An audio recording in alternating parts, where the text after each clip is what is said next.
اور جب موسیٰ نے اپنے شاگرد سے کہا کہ جب تک میں دو دریاؤں کے ملنے کی جگہ نہ پہنچ جاؤں ہٹنے کا نہیں، خواہ برسوں چلتا رہوں۔ جب ان کے ملنے کے مقام پر پہنچے تو اپنی مچھلی بھول گئے، تو اس نے دریا میں سرنگ کی طرح اپنا رستہ بنا لیا۔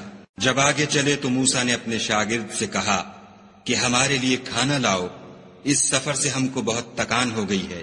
اس نے کہا کہ بھلا آپ نے دیکھا کہ جب ہم نے پتھر کے پاس آرام کیا تھا تو میں مچھلی وہیں بھول گیا، اور مجھے آپ سے اس کا ذکر کرنا شیطان نے بھلا دیا، اور اس نے عجب طرح سے دریا میں اپنا رستہ لیا۔ موسیٰ نے کہا یہی تو وہ مقام ہے جسے ہم تلاش کرتے تھے۔ تو وہ اپنے پاؤں کے نشان دیکھتے دیکھتے لوٹ گئے۔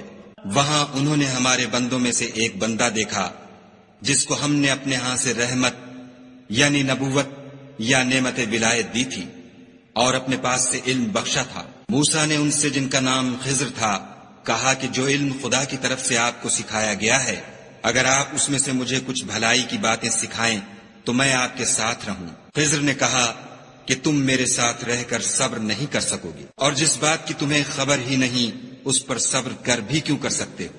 موسیٰ نے کہا خدا نے چاہا تو آپ مجھے صابر پائیے گا، اور میں آپ کے ارشاد کے خلاف نہیں کروں گا۔